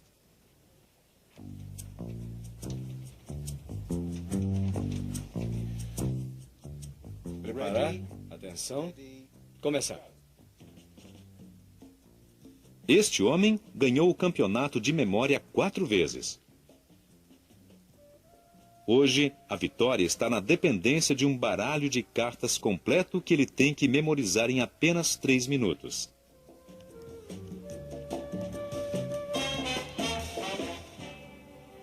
Seu nome é Dominic O'Brien. Como ele faz isso? Parem a memorização. Parem. Durante 3 anos, o Instituto Nacional de Saúde dos Estados Unidos estudou essas pessoas para descobrir se havia algo de diferente com seus cérebros. Conclusão: eles são perfeitamente normais. Essas pessoas não têm memória fotográfica, o que a maioria dos cientistas acredita que seja um mito. Na verdade, a única diferença entre eles e você é que eles treinaram a memória que todos nós compartilhamos. Foi McDonald's. Tá certo? Rainha de copas. 1 minuto. Foi aqui que eu errei. Outra vitória para Dominic O'Brien. Qual o seu segredo? Ao receber um número de 100 dígitos, Dominic divide-o em pares de dígitos e atribui a cada par um personagem. Por exemplo, o número 10 é Dudley Moore e o número 07 é Roger Moore. O 99 seria uma sorveteria. Então eu tenho algo com que trabalhar. Eu os imagino em uma viagem, de modo que é como criar uma história envolvendo esses personagens nesses... Isso significa que a história para o número 100799 seria: Dudley Moore se encontra com Roger Moore para tomar sorvete. Olha, eu gostaria que você olhasse para cá, Um pouquinho mais para lá, um pouquinho mais para lá. Ah, tá ótimo. É claro que a memória não é coisa só para campeões como Dominic. Todos nós acumulamos tantas lembranças durante a vida. Reunimos tantos fatos, imagens, recordações. Nossa vida, desde a infância e a adolescência, é a soma de inúmeras experiências. Nossa família, nossos relacionamentos, nosso trabalho e nosso lazer. Os fragmentos compilados de toda uma existência. É a reunião de lembranças de tantos anos.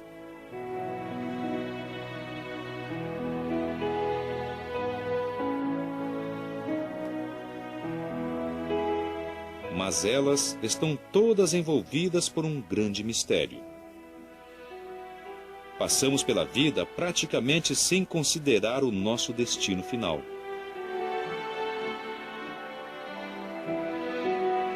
Embora a morte faça parte da vida, há uma maneira de perpetuarmos os nossos corpos. As células que estão dentro de nós são constituídas por átomos que existem desde o início do universo. Ao longo dos anos, ao longo das eras, essas células estão sendo sempre mudadas e recicladas. A viagem que cada um de nós faz é apenas um pequeno passo em uma viagem muito maior. Parte de um ciclo de renovação e regeneração infindável e repetitivo.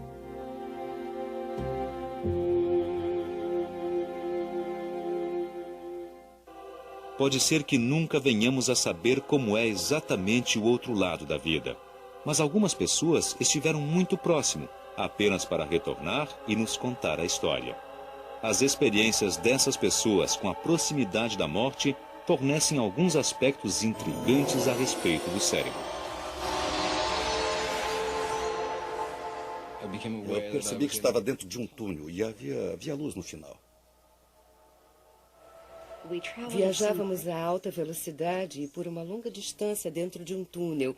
E todo o passado, presente e futuro estavam contidos naquele brilho. Praticamente todos aqueles que estiveram muito próximos da morte dão os mesmos depoimentos de sensações extracorporais e túneis de luz. Experiências semelhantes são relatadas por pilotos de caça, que quando submetidos a grandes forças gravitacionais perdem a consciência. Tudo preparado. Plataforma e cápsula ok. Roger. Sinalizadores ok.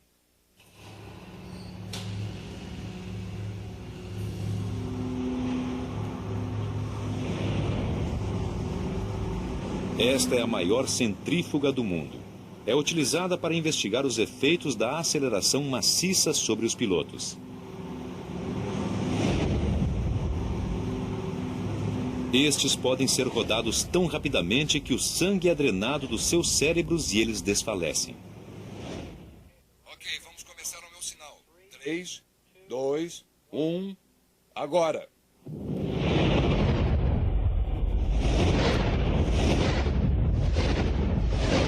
Esta investigação sobre perda de consciência é o mais próximo que se pode chegar do estágio seguinte.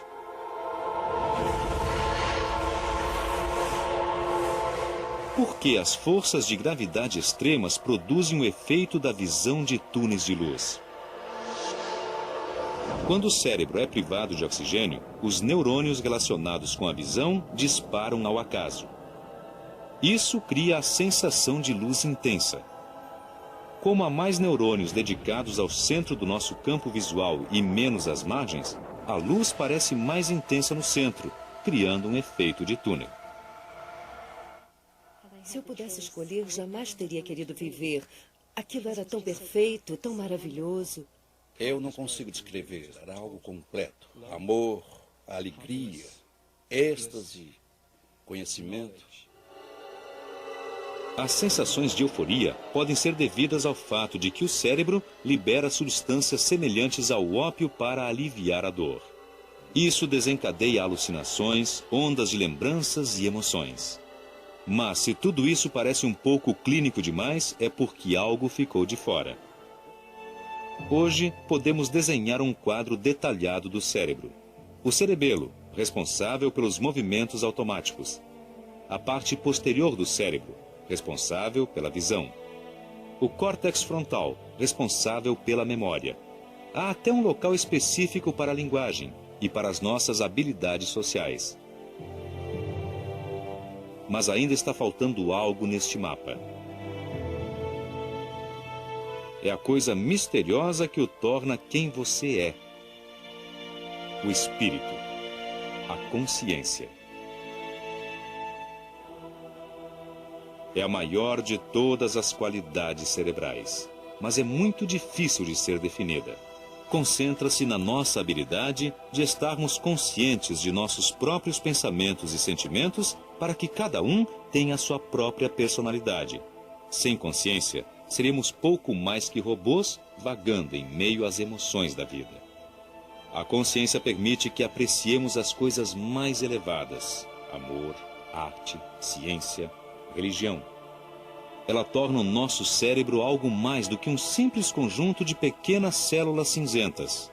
Ela nos torna verdadeiramente humanos.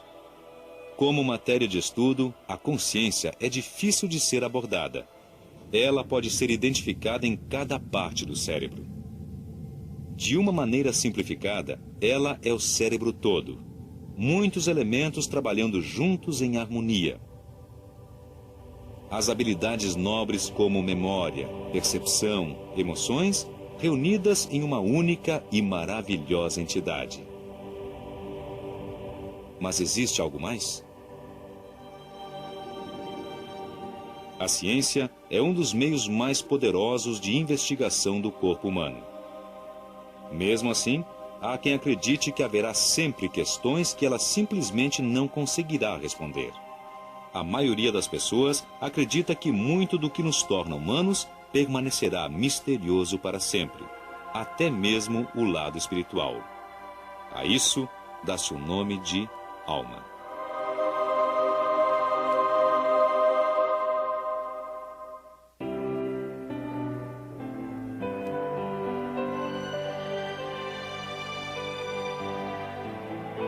À medida que Bud e Viola chegam ao fim da viagem, alcançam o destino de toda uma vida: o Alasca. Neste cenário espetacular que o circunda, os ciclos da criação continuam. Ciclos de nascimento e amadurecimento, renovação e mudança constante. Ao longo dos anos, eles viram muitas mudanças à medida que cresceram juntos. E, francamente, não o teriam experimentado de nenhuma outra maneira. Pois essa é uma jornada extraordinária que todos nós realizamos. A partir do milagre do nascimento, mergulhamos na vida, através dos primeiros passos, das primeiras palavras, dos primeiros dias de colégio. Das provas da adolescência, às alegrias e aos medos do namoro. Da responsabilidade de criar uma família à sabedoria adquirida a duras penas nos nossos anos de maturidade. E enquanto isso, as transformações de ossos e músculos.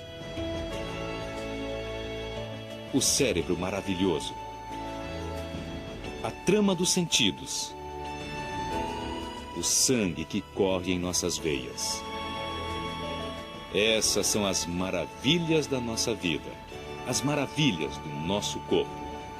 Passam-se as décadas e, através delas, continuamos contando com esta nave fiel que nos transporta pela jornada de uma vida toda: o corpo humano.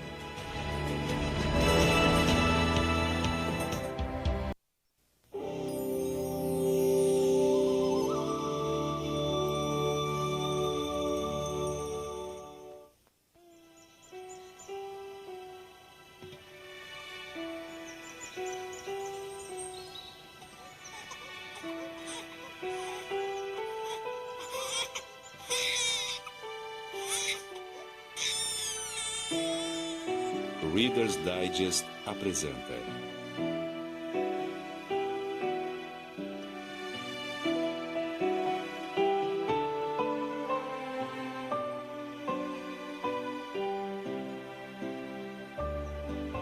Maravilhas do Corpo Humano.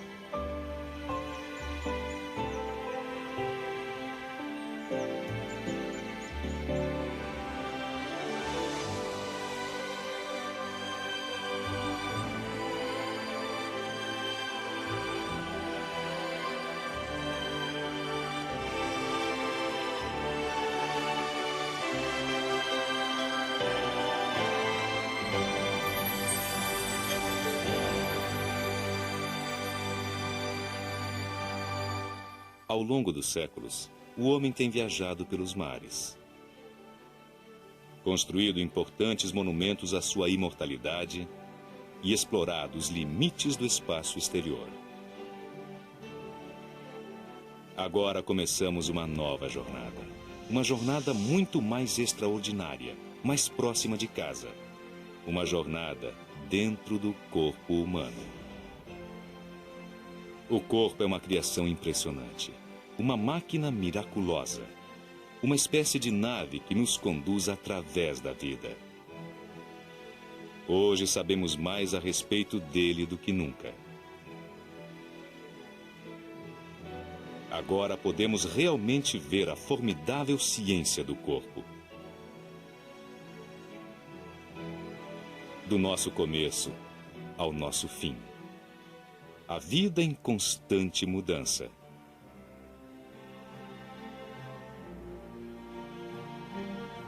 Como nossas células cerebrais são conectadas quando somos crianças. Como os hormônios nos transformam durante a adolescência.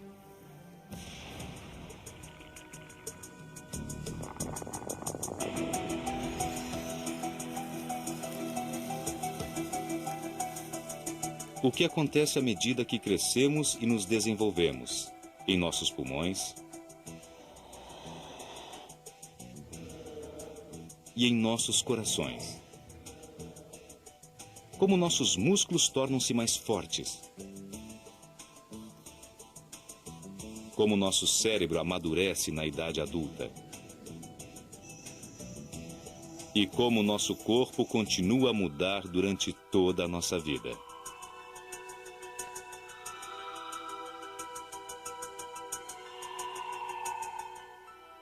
Com o auxílio de novas câmeras e novas tecnologias, vamos mostrar a você coisas que nunca viu antes com detalhes incríveis.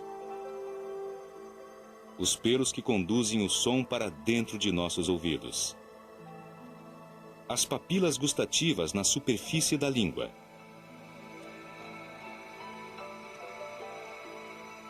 E uma das maiores células do corpo, a célula onde tudo começa, o óvulo humano. O milagre da vida.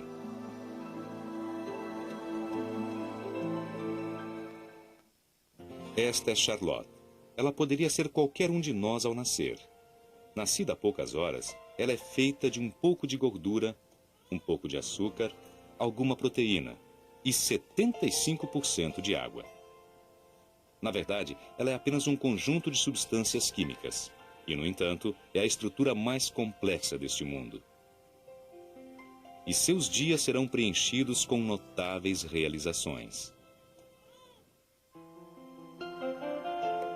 Durante sua vida, ela vai passar 3 anos e meio comendo, consumindo mais de 160 quilos de chocolate. E todo dia vai produzir bilhões de novos glóbulos vermelhos. Vai babar 145 litros de saliva antes do seu primeiro aniversário. Vai engatinhar 144 quilômetros antes de fazer 2 anos. Daí em diante, vai aprender uma nova palavra a cada 2 horas nos próximos 10 anos.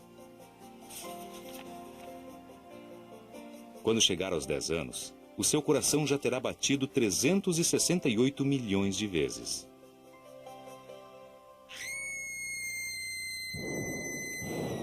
Ela vai passar pouco mais de 12 anos vendo televisão. Eu já cansei de falar. E 2 anos e meio ao telefone. Ou pelo menos é o que parece. À medida que cresce, vai passar 2 semanas inteiras beijando. Suas unhas vão crescer cerca de 25 metros. Os cabelos, cerca de 960 quilômetros. E os pelos do nariz, quase 2 metros. Quando chegar aos 21 anos, já terá caminhado milhares de quilômetros. E terá inspirado uma quantidade de ar equivalente a mais de 3 milhões e meio de balões cheios. À medida que os anos passam, cerca de 18 quilos de pele morta terão descamado. Ela terá piscado 415 milhões de vezes, com olhos capazes de reconhecer mais de 1 milhão de cores. Para a pequena Charlotte, assim como para todos nós, a jornada começa como um milagre. O milagre do nascimento. Lá dentro do útero, um coração de bebê está batendo 120 vezes por minuto. Mas o pequenino vai precisar de mais do que isso para permanecer vivo. Vai necessitar da máquina que mantém a vida mais sofisticada do planeta. Para encontrarmos essa máquina, temos que sair do coração e viajar dentro de uma artéria no cordão umbilical mais fina do que um canudo.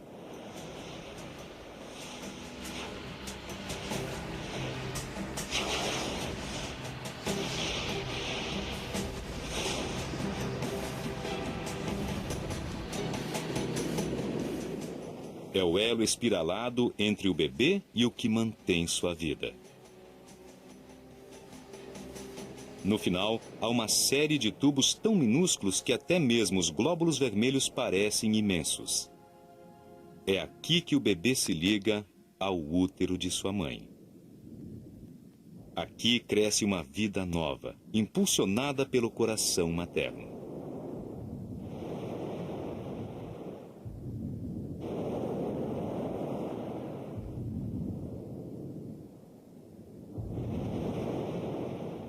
Essa relação única entre mãe e bebê se estabelece no início de cada nova vida.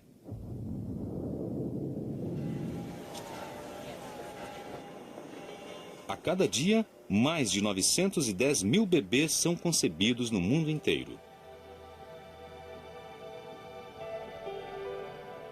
40 semanas mais tarde, cerca de 400 mil bebês vêm ao mundo.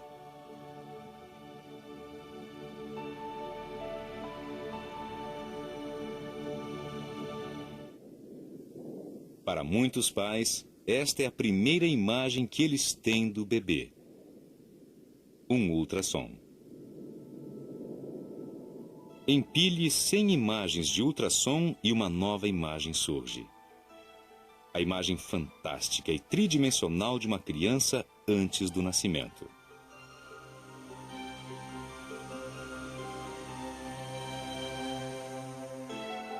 A tecnologia computacional está possibilitando a visão da vida intrauterina de uma maneira completamente nova. James é um menino normal de 4 anos. Mas o que não é comum é que ele e seus irmãos, Sean e Evan, são trigêmeos. James é extrovertido e atlético. Ai, querido, bate na bola. Uou! Muito bem, agora é a vez... Evan é o tipo artístico e mal-humorado. E Sean, o menor dos 3, é o negociador. Vai lá, querido. Ao compartilharem a mesma casa, todos têm que aprender a se entender. Parte disso, uma etapa importante no relacionamento social, envolve o aprendizado de obedecer às regras. Não pode bater, nem brigar, nem morder, nem xingar, nem... James, você devia pegar esse biscoito agora? Não, não está certo. Esse biscoito é para agora? Não, esse biscoito é especial para mais tarde. Não, isso não está certo. A desobediência às regras leva a uma coisa: vergonha. Observe os ombros encurvados e a cabeça baixa.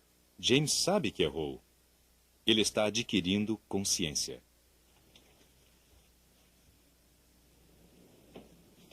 Mas assim que as regras são ensinadas às crianças, essas descobrem uma maneira de burlá-las.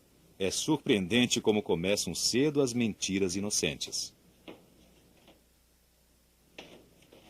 Utilizando um espelho que permite a observação apenas de um lado, o psicólogo infantil Michael Lewis criou um experimento intrigante. Eles colocam um brinquedo atrás da criança e, em seguida, pedem a ela que não se vire até que eles voltem. Não dá para resistir. Seus olhos começam a... Ele vai virar. Ok.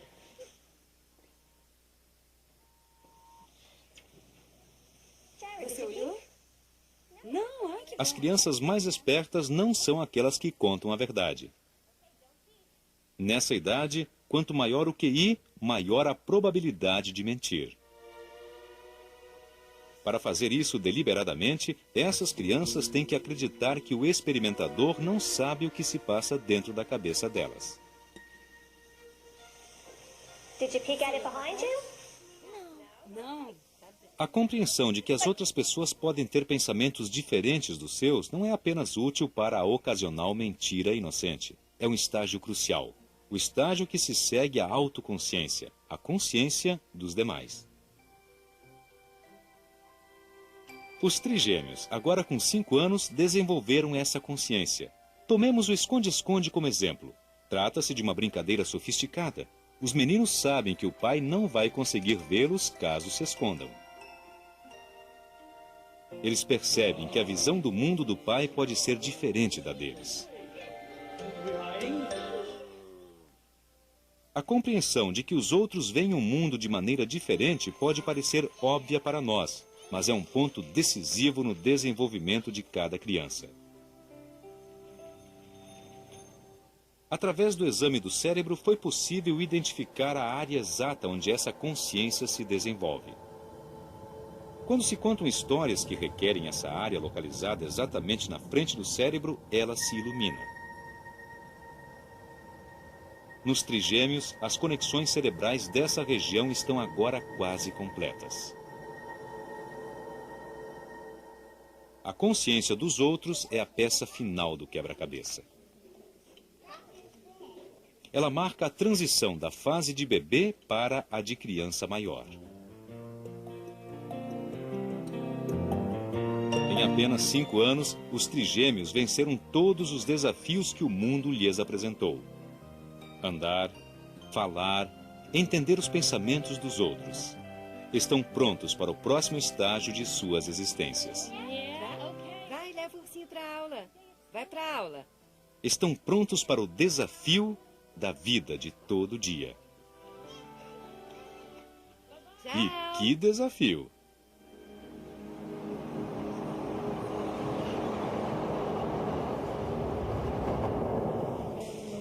O que pode parecer rotina, apenas a vida do dia a dia sem nada demais acontecendo, é, na verdade, o resultado de uma intensa atividade dentro dos nossos corpos.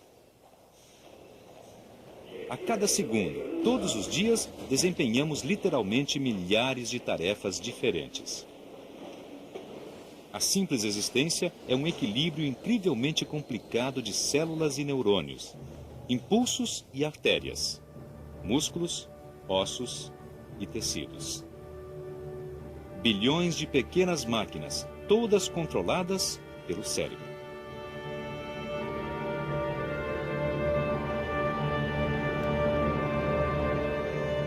Para se ter uma ideia de como o cérebro é ocupado, é preciso olhar para o mundo de uma maneira diferente, através de uma câmera termosensível.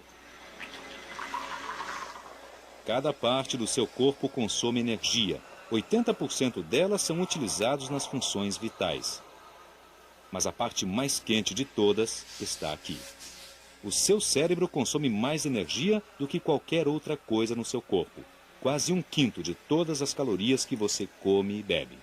E ele utiliza praticamente a mesma quantidade, quer você esteja concentrado em algo difícil ou apenas pensando se devia passear com o gato.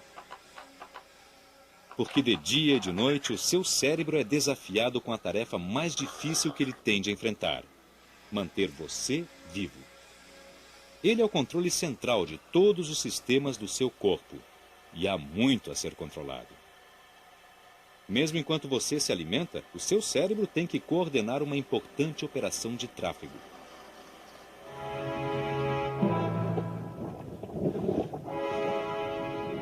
Embora o caminho seja uma descida, o alimento não cai da boca direto no estômago. Quando o cérebro lhe diz para engolir, ele dispara ondas de contrações musculares. Elas comprimem as coisas ao longo do esôfago a uma velocidade de cerca de quase 4 centímetros por segundo.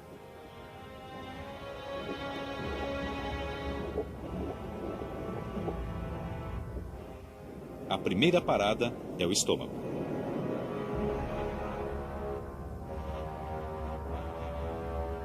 Este é essencialmente um liquidificador biológico. O seu revestimento interno apresenta delicadas pregas que permitem que ele se expanda a cada garfada. Dentro, uma mistura de enzimas e ácido clorídrico começa a digerir os alimentos. Uma refeição permanecerá ali por 4 horas, quando o estômago começa a se agitar. Em seguida, ela será liberada no intestino delgado.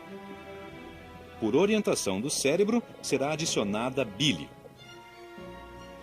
Isto vai auxiliar na degradação das gorduras. Ao todo, o seu jantar desta noite estará circulando durante cerca de 24 horas.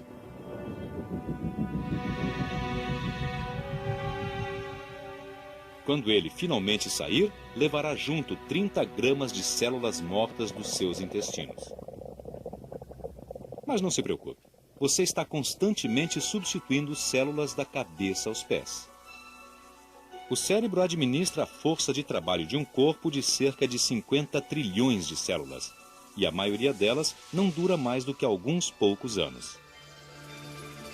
As células estão constantemente morrendo e sendo substituídas por novas. Até 1 bilhão de células novas a cada hora. O que significa que quase todo o seu corpo é bem mais jovem do que você.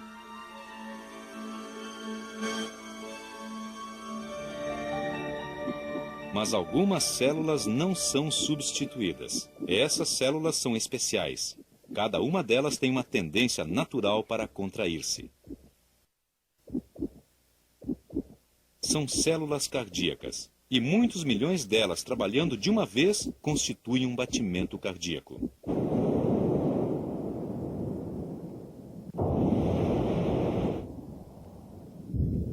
Nesse caso, é a sua cabeça que controla o seu coração, pois é o cérebro que decide a frequência dos batimentos do coração. E a mesma parte do cérebro que controla o coração também cuida do exterior. Seu corpo precisa manter uma temperatura constante de 36,5 graus, e o cérebro dispõe de uma variedade de truques para fazer isso. Essa é a pele aumentada 1000 vezes. Se você olhar mais de perto, verá que ela apresenta vários buracos. Eles são as aberturas de minúsculos dutos, tubos por onde o suor pode fluir.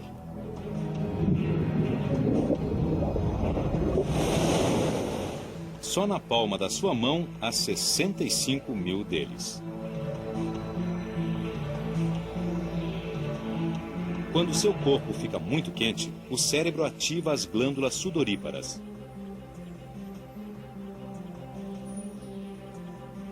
A evaporação do suor ajuda você a se refrescar. Caso o seu cérebro decida que você precisa se aquecer, ele lança mão de outro truque. Os arrepios. São pequenas elevações e depressões que aprisionam o ar quente